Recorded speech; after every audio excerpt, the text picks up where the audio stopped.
once again took to the streets earlier today to call for a restoration of electricity. They claim to having been without power for several days, which has significantly impacted their daily lives. Now, the protests commenced on Wednesday with community members urging Eskom to take immediate action. Bahlali baseMeadowlands nabalucwabevu ngumsindo emva kokuba besithi kuqengqeleke intsuku becinyelwe umbane kulaa ndawo. Kungoku nje banyanzelisa ukuba kulungiswe le ngxaki ukuba ibaphilisa kabuhlungu. Eskom ayisiphathi kahle, isitimela electric. And whereas la emajardini kunabantu abaphila ngama-oxygen, kunabantwana abaphila ngama-oxygen. I'm sure so ku 5 days namhlanje bavale electric. Silongu sikhuluma nabo basitshela nge 3 days. I3 days ezobuya nini? Sikhathele size sivale indlela nje kusho ukuthi bona bezwa ngokuthi kufanele sivale indlela bangasibuyiseli electric. A gona ntho botlhoko tshwana le rona le bana bana they need milk.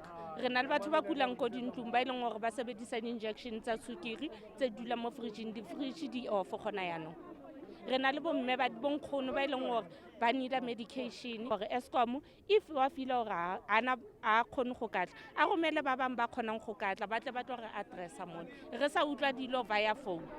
La malungu asekuhlaleni abona ngathi iqumrhu lombane iEskom alibathatheli ingqalelo besithi baza kuqhubeka noqhankqalazo lwabo de baviwe. Eskom re tshepisa hore o batla re clear pe strata so that a tlo khona go testa gore problem e mo kae.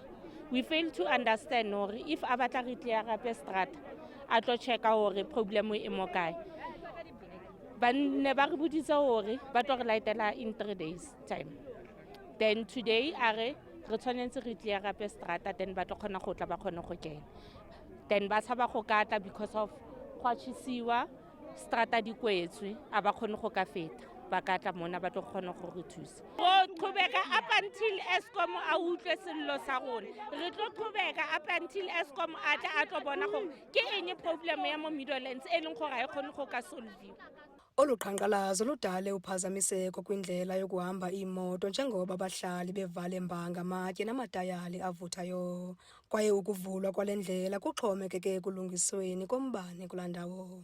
Kwiindaba zeSoweto TV, ndinguNomzabalazo Mtuka.